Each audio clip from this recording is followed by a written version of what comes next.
August 1944. The fields outside Saint-Lô, Normandy, France. Dawn breaks through the haze of artillery smoke, the air thick with the acrid bite of gunpowder and churned earth. Private Gunter Grau, just 18 years old and barely a month into his service with the German Wehrmacht, hunkers down in a shallow foxhole. His Kar 98K rifle clutched tightly in sweat-slicked hands. The ground trembles under the relentless thud of Allied shells, each explosion sending dirt cascading over him like a premature burial. You can almost feel the vibration in your chest, the way it rattles your teeth and blurs your vision. Grau's unit, part of the battered 352nd Infantry Division, has been pushed back for weeks since the D-Day landings. The once mighty Luftwaffe is a ghost in the skies, leaving them exposed to the ceaseless roar of P-47 Thunderbolts diving like hawks. His comrades, boys like him, pulled from the Hitler Youth and thrust into this inferno, whisper prayers or curses between the blasts. Hold the line, their sergeant had barked hours ago, before a strafing run silenced him forever. Now, it's every man for himself in this patchwork of hedgerows and craters. The attack comes swift and merciless. American GIs from the 29th Infantry Division surge forward, their M1 Garens cracking in disciplined volleys. Grau fires blindly over the lip of his hole, the recoil jarring his shoulder. Bullets whine past, clipping leaves and splintering wood. Then, a sharp whistle too close. A grenade arcs through the air, landing with a dull thud mere feet away. Time slows. Grau's eyes widen as he scrambles, but the blast erupts in a flash of fire and shrapnel. Pain lances through his right foot, hot and immediate, like a branding iron pressed into flesh.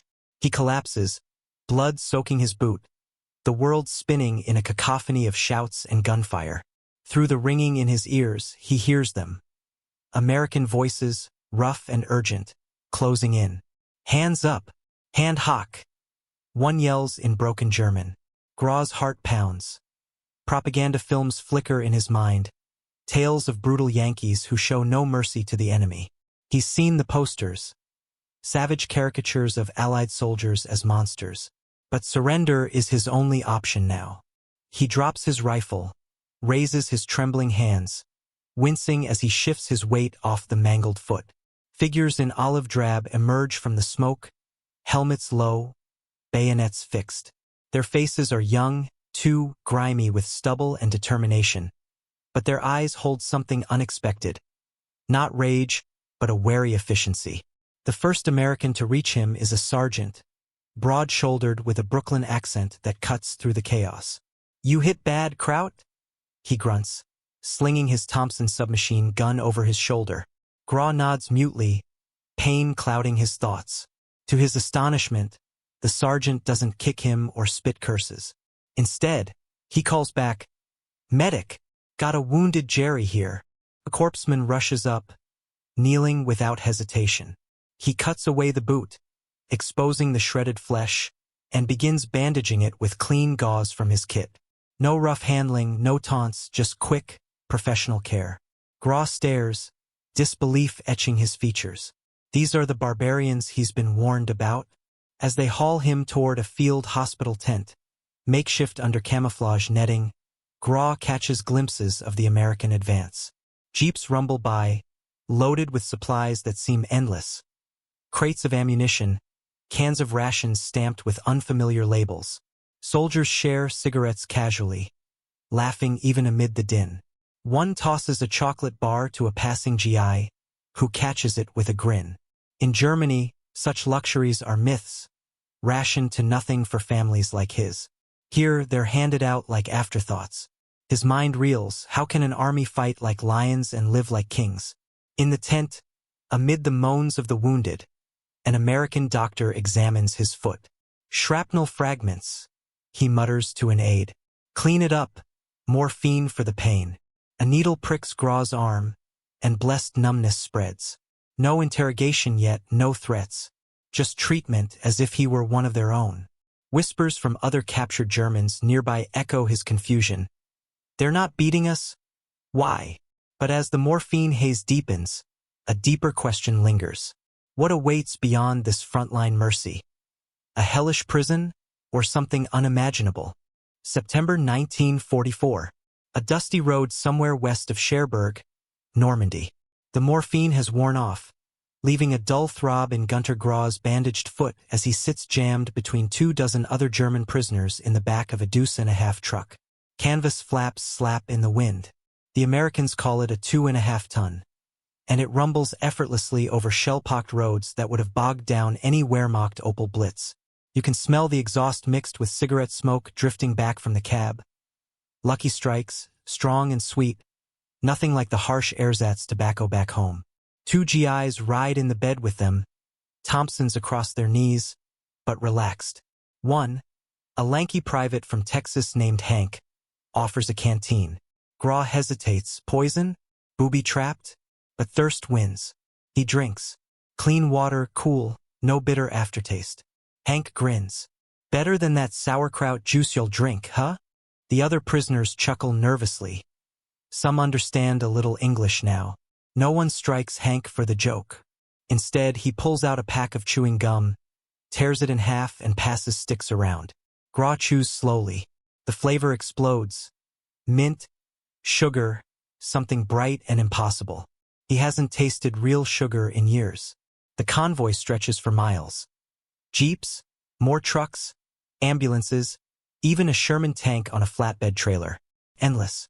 In the Reich, a single fuel shortage could paralyze an entire division for days. Here, engines never seem to stop.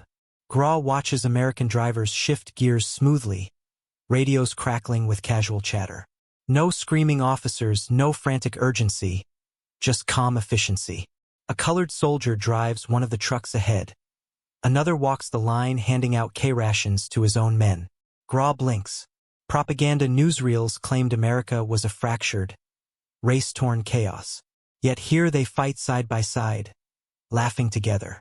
Hours pass. They stop at a collection point, a farmer's field ringed with barbed wire, guarded by military police wearing white helmets and gloves.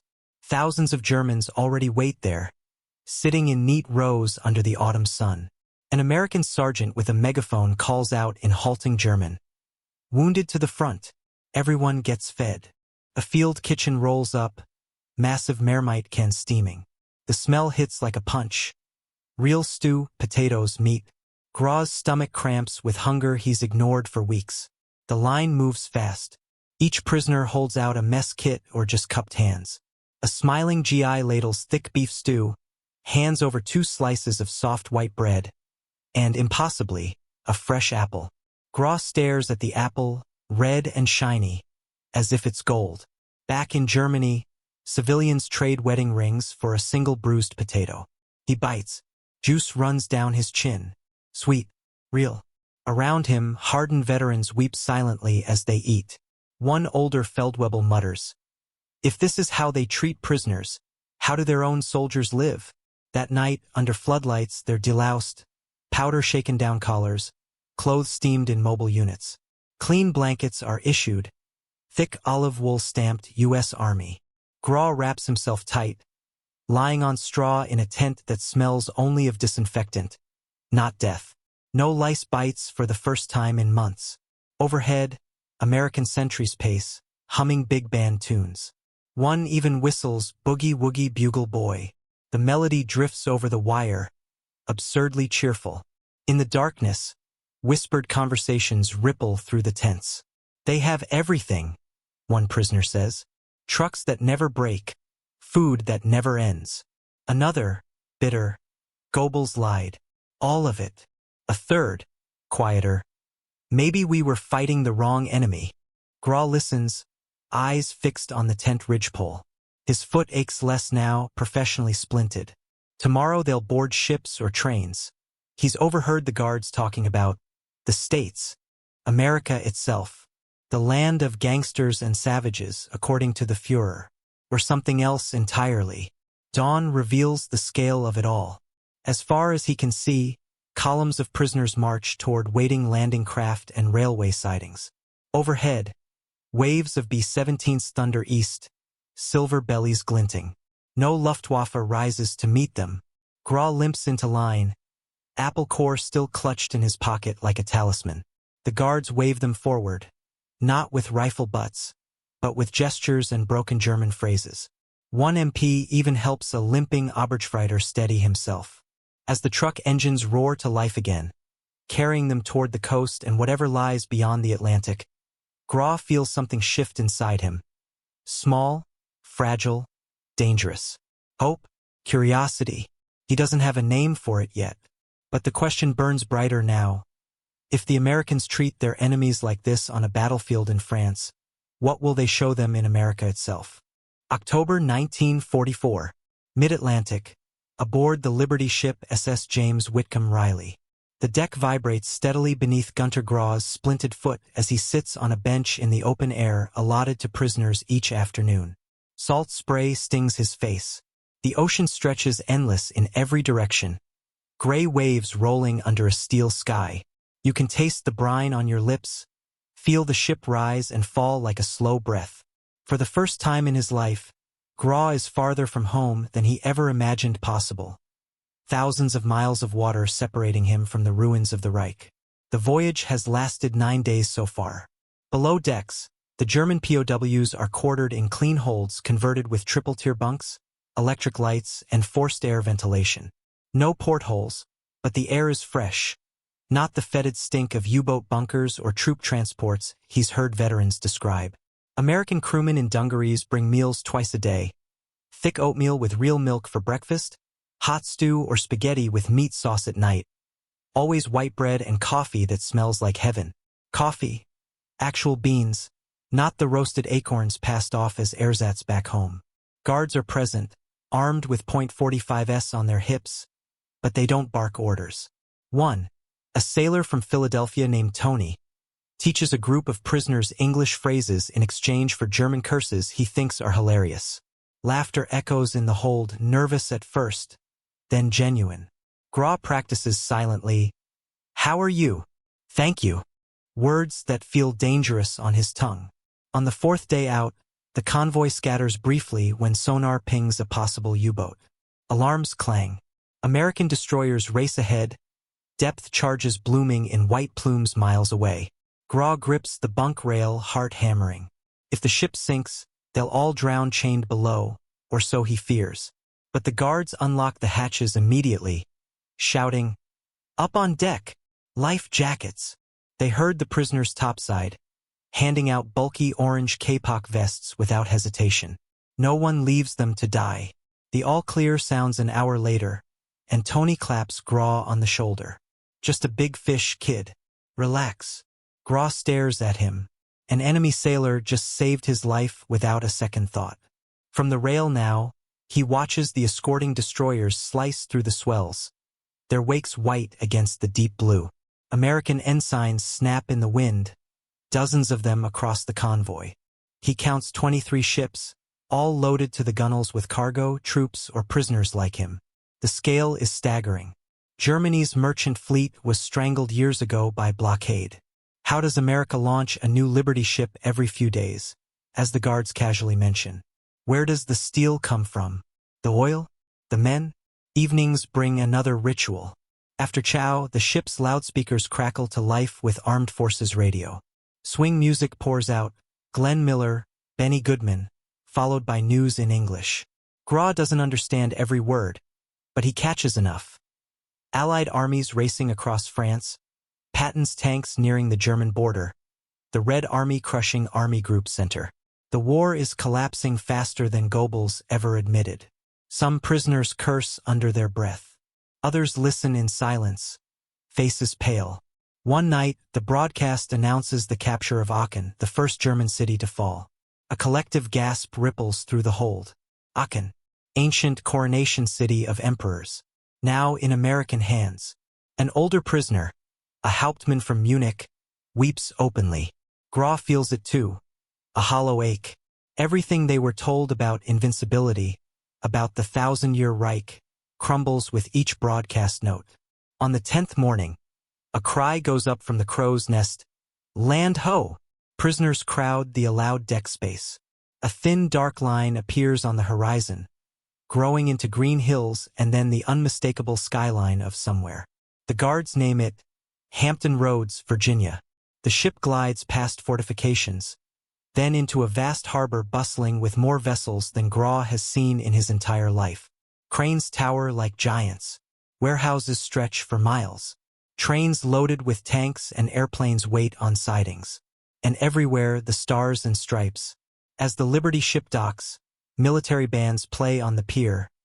Not martial anthems, but jaunty marches. American soldiers in crisp uniforms line the rails of neighboring ships, waving and cheering. Cheering the arrival of enemy prisoners? Graw blinks in disbelief. A Red Cross truck pulls up, women in gray dresses handing out donuts and coffee to the disembarking guards first. Then, astonishingly, to the POWs as they shuffle down the gangplank. Real donuts, sugar glazing still warm. Boots touch American soil. The air smells different: pine, coal smoke, something sweet like flowers. MPs form them into columns, but no rifles prodded in backs. Instead, a lieutenant addresses them through an interpreter. Welcome to the United States. You will be treated according to the Geneva Convention. Work will be provided if you wish it and paid. No one will harm you here. Graw limps forward with the rest, eyes wide, taking in the impossible plenty around him. Automobiles everywhere, civilians in bright clothing, store windows visible in the distance glowing with goods. The interpreter adds almost casually, trains leave tonight for camps in the interior.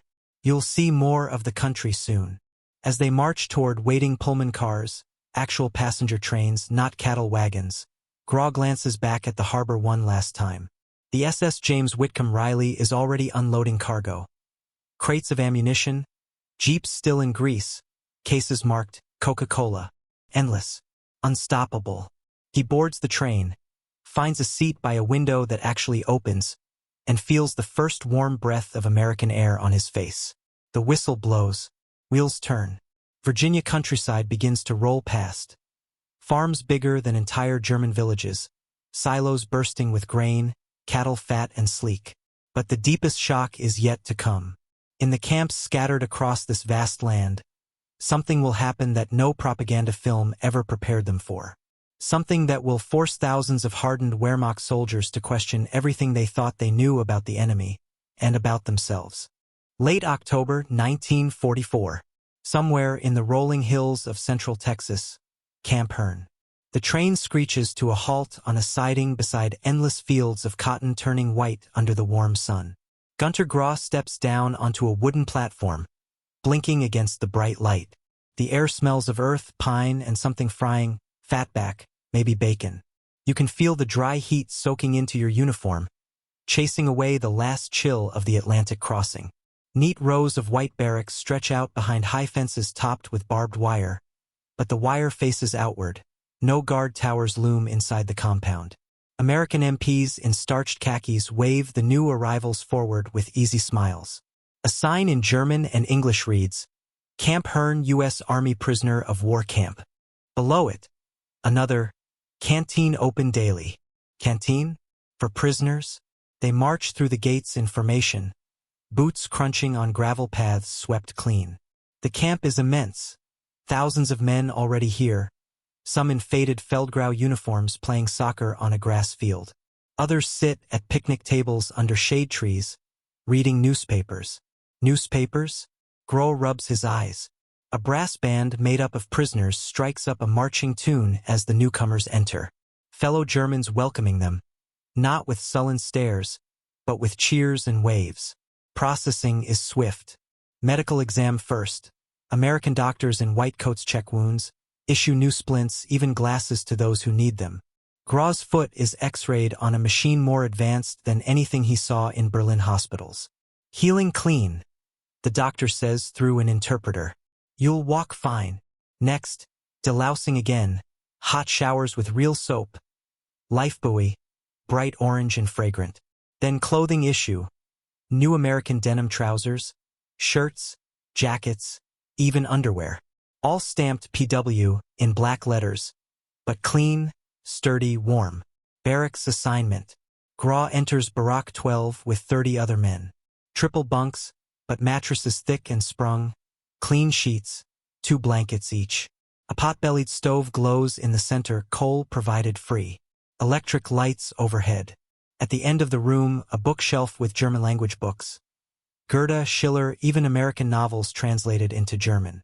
On the walls, pin-ups cut from Yank magazine and hand-painted murals of alpine scenes. Dinner call sounds at 1800 sharp. The mess hall is a long wooden building with screened windows open to the evening breeze. Prisoners line up with metal trays.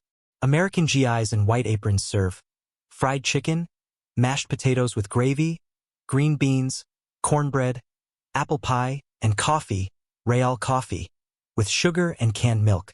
Portions unlimited. Gras fills his tray twice, barely believing it. Around him, men eat in stunned silence at first, then talk explodes. This is what they feed prisoners? My family in Hamburg hasn't seen meat in months. After chow, the canteen opens. Prisoners buy with scrip earned from camp work. 80 cents a day for skilled labor, like carpenters or mechanics. The shelves groan. American cigarettes, Lucky Strike, Camel, chocolate bars, Hershey's, Coca-Cola in bottles chilled on ice, beer, actual lager, 3 bottles per man per week. Gras spends his first earnings on a Coke. The fizz stings his nose, cold and sweet beyond imagining. He sits on the barracks steps with others, sipping slowly, watching the Texas sunset paint the sky orange. Days settle into rhythm. Reveille at 0600, but no forced labor for those who refuse. Geneva rules strictly followed. Many volunteer anyway, harvesting cotton on nearby farms, building roads, even working in camp orchestras or theaters. Pay deposited in accounts they can draw on. Education classes start. English, American history, civics, taught by prisoners themselves or visiting professors. A camp newspaper, Der Zonggast, prints weekly with articles, cartoons, even letters home, heavily censored, but delivered. One Sunday, the camp commandant, a tall colonel from Alabama, addresses the compounds over loudspeakers. Through the interpreter, "You are enemies only because your leaders made you so. Here you are guests under guard. Treat us with respect. We'll treat you the same." Then, astonishingly, he announces a Christmas program. Extra rations, beer, even parcels from the YMCA. Whispers spread faster than lice ever did.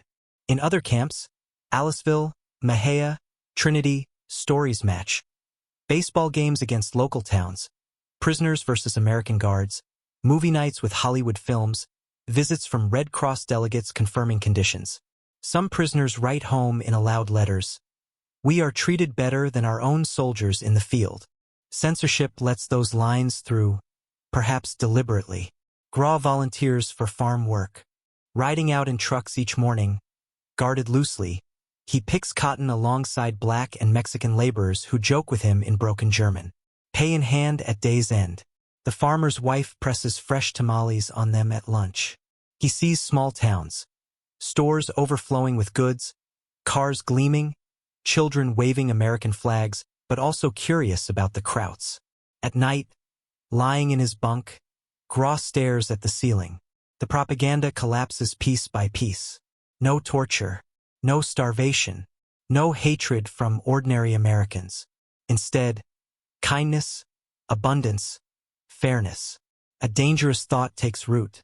Maybe the wrong side was the one that taught us to hate. But not every prisoner bends so easily. In some barracks, die-hard Nazis form secret groups, preaching loyalty to the Führer, sabotaging re-education efforts. Tensions simmer. Fights break out between believers and doubters. And soon, the Americans will introduce something no one expected. A program designed not to break them, but to open their eyes wide enough to see the truth for themselves. What happens when hardened Wehrmacht soldiers sit in darkened theaters watching footage of what their regime truly did? The answer will shatter more than one worldview forever. March 1945. Camp Hearn, Texas. The evening air carries the faint scent of mesquite smoke from the guards' barbecue pits as Gunter Gras files into the camp theater with hundreds of other prisoners. The building is a simple wooden hall, benches in rows, a white sheet stretched tight as a screen. You can hear the low hum of murmured German conversations, the creak of boots on plank floors, the occasional laugh, nervous, uncertain. Tonight is movie night, A weekly ritual. Usually it's Hollywood fare, John Wayne westerns, Betty Grable musicals, films that draw cheers and whistles. But rumors have swirled all week. This one is different. Mandatory attendance for all compounds. The lights dim. An American lieutenant steps onto the small stage, flanked by 2 MPs. Through the Swiss Red Cross interpreter, he speaks calmly. Tonight you will see documentary footage taken by Allied cameras as we liberate areas your armies occupied. Watch with open eyes. No threats, no gloating, just those words. The projector whirs to life behind the back row. First come newsreels of the war's progress. Patton's Third Army crossing the Rhine, Red Army tanks in Berlin suburbs, Royal Navy carriers pounding Japan. Familiar enough, defeat staring them in the face. Some men shift uncomfortably. Then the tone shifts. Grainy black and white footage rolls. A sign reading Ordruf, April 1945. American soldiers, real GIs, not actors, walk through gates topped with iron lettering. Arbeit macht free. The camera pans slowly. Emaciated figures in striped pajamas stare blankly. Piles of bodies, skeletal, stacked like cordwood. Lime sprinkled over them to mask the stench. Graw feels his stomach turn. Around him, the hall falls deathly silent. No jeers, no denials yet. Just the projector's click and the narrator's flat voice describing forced labor, starvation, executions. Next, Nordhausen. Underground V2 factories where slave laborers collapsed at machines. Bodies bulldozed into mass graves by American engineers to prevent disease. Close-ups of tattooed arms, gold teeth pried from corpses. Then Buchenwald, Weimar, the city of Goethe just miles away. Survivors so thin their bones seem ready to pierce skin. A table laden with shrunken heads, lampshades of human skin, preserved tattoos. A low groan escapes someone nearby. Graw recognizes the voice. An SS Obersturmführer transferred from another camp, once arrogant and loud. Now he sits hunched, face buried in his hands. The final reel, Dachau. Liberated just weeks ago. Boxcars stuffed with corpses, doors sealed. American soldiers weep openly on camera. General Eisenhower himself tours the site, face grim, ordering every GI in the area to witness it. So no one can ever deny this happened, he says. The screen goes black. Lights stay off for a long moment. No one moves. Then, from the back rows where the hardline Nazis cluster, a shout, Lügen! Allied propaganda. But it's weak, half-hearted. A scuffle breaks out. Fists, overturned benches. MPs rush in, separating men, but gently, almost protectively. Graw sits frozen. He was never SS, never in the East. Just a boy from Bavaria drafted into the infantry. He'd heard whispers, rumors dismissed as enemy lies or exaggerations. But this is undeniable. American footage, their own soldiers horrified. Not staged. Real. In the days that follow, the camp fractures. Nazi loyalists retreat into tighter circles, painting swastikas on barracks walls at night, threatening traitors. Anti-Nazis, now the growing majority, tear them down by morning. Fights spill into the exercise yards. The Americans intervene sparingly, isolating the worst agitators in separate compounds. They don't punish the doubters. They encourage discussion. Intellectuals among the prisoners, former professors, pastors, social democrats suppressed by Hitler, organize forums. They screen the films again, voluntarily this time, pausing for questions. American officers attend, answering what they can. A re-education program begins quietly. Stacks of confiscated Nazi literature burned publicly, replaced by books on democracy. The U.S. Constitution translated into German, issues of Stars and Stripes passed around. Graw attends one session in the education hut. A captured Luftwaffe major, once a fervent party member, stands and speaks. We were told the Americans were decadent Jews and gangsters. Instead, they feed us better than our own people, show us the truth even when it damns us, and ask nothing but fairness in return. His voice cracks. I was wrong. We were all wrong. Letters home change tone. Where once prisoners boasted of good treatment to worry families less, now many write openly, The films are true. What was done in our name is monstrous. Censorship still clips the sharpest lines, but enough gets through to plant seeds in Germany itself. One evening, walking the gravel paths at sunset, Grau overhears two guards talking. One says, "Hell, half these krauts are more anti-Nazi than some folks back home." The other laughs softly. "That's the idea, ain't it?" The war ends in May. News crackles over the camp loudspeakers. Berlin falls, Hitler dead, unconditional surrender. Cheers erupt, not from the guards alone but from most barracks. Men embrace, weep, sing old folk songs instead of marching anthems. But for thousands like Grau, the real war is over inside them long before. The plentiful food, the fair treatment, the unbearable footage. They've done their work. The enemy they were taught to despise has become, in ways no bullet ever could, the mirror that forced them to see themselves clearly. And now, as repatriation looms, a final question hangs in the Texas air. What does a man do with a worldview shattered so completely? Some will cling to the old hatreds. Many more will carry something new across the ocean. A fragile, hard-won understanding that could, in time, help heal what was broken. June 1946. Docks of Bremerhaven, Germany. The morning mist clings to the shattered skyline as Gunter Grau steps off the gangplank of the troopship USS Wakefield. The air hits him first damp, heavy with coal smoke and the faint rot of rubble. You can almost taste the ash on your tongue, feel the chill seep into bones that grew accustomed to Texas sun. His American-issue denim jacket feels suddenly out of place among the threadbare coats of the waiting families. 2 years have passed since surrender. Most POWs were sent home sooner, but Grau and thousands like him volunteered to stay longer, working on American bases, rebuilding what they could, earning dollars to bring back. The U.S. Army called them auxiliary workers. They called it a chance to delay facing what waited here. Bremerhaven is a graveyard of twisted cranes and half-sunken hulks. Red Cross workers hand out coffee and bread, thin slices on ersatz flour. Grau clutches his duffel bag. A few books, a baseball glove from Camp Hearn, letters carefully preserved. In his pocket, a final pay envelope, $180 in occupation marks, more money than his father earned in a year before the war. A loudspeaker crackles. All former prisoners report for delousing and registration. They shuffle forward in lines that snake through makeshift tents.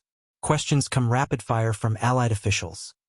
Name, rank, unit, any SS affiliation? Grau answers truthfully, Wehrmacht infantry, no party membership. A British major stamps his papers. You're free to go. Good luck, lad. Outside the wire, families wait behind barriers. Some reunions are joyful, mothers collapsing into sons' arms. Others are silent.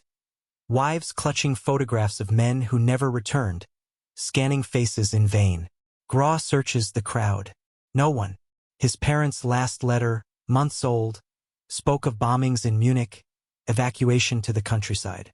He shoulders his bag and boards a train south. Third-class benches, windows cracked, packed with refugees. The journey takes days. Germany unrolls past the windows like a wound. Cities reduced to brick fields, bridges down, fields untended. People scavenge in ruins, children in rags chasing the train for tossed cigarette butts. At stations, black market dealers hawk American Lucky Strikes for astronomical prices. The same cigarettes Grau once bought for pennies in the camp canteen. Munich station is a shell, roof open to the sky. Grau walks miles through streets he barely recognizes. His family home, a modest apartment block, is gone, bombed flat. A neighbor, skeletal and gray, directs him to a displaced person's camp in the suburbs. There, in a requisitioned school gymnasium lined with bunks, he finds them. His mother thinner than memory, his father coughing from dust pneumonia, his younger sister grown tall and quiet. The reunion is muted. Hugs, tears, but no feast.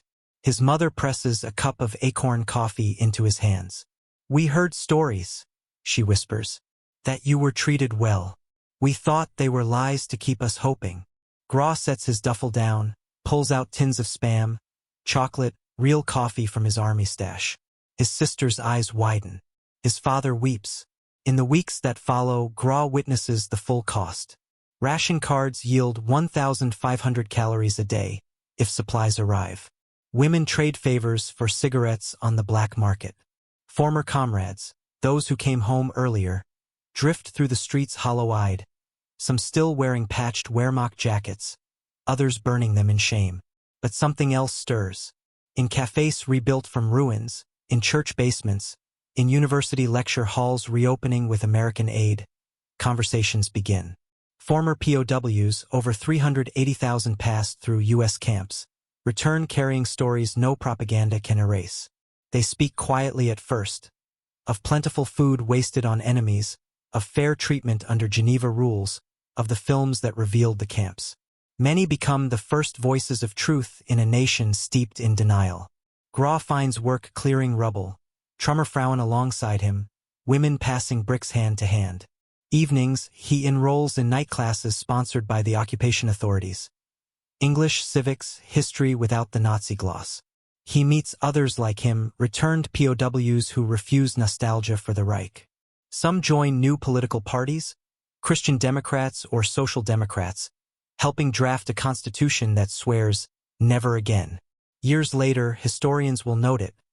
The American POW program, treating enemies with dignity and confronting them with evidence, quietly helped denazify a generation. Not all changed, some clung bitterly to the old ways. But thousands didn't. Men like Gras became teachers, engineers, mayors, fathers who raised children on stories not of glorious defeat, but of humanity glimpsed in the enemy's mercy. One evening in 1950, now married with a son on the way, Gras stands on a Munich hill watching the city rebuild. Lights flickering on where once only darkness reigned. He pulls a faded photograph from his wallet. Camp Herne baseball team, him grinning in center field, American guards clapping in the background. He thinks of that first chocolate bar in Normandy, the Coke on Texas steps, the unbearable footage in the darkened hall. None of it erased the war's horrors. But together they planted something small and stubborn, the realization that the enemy had been human all along, and perhaps, just perhaps, so were they. The wind shifts, carrying the sound of church bells from a rebuilt steeple. Gras pockets the photo and walks home through streets alive with new possibility.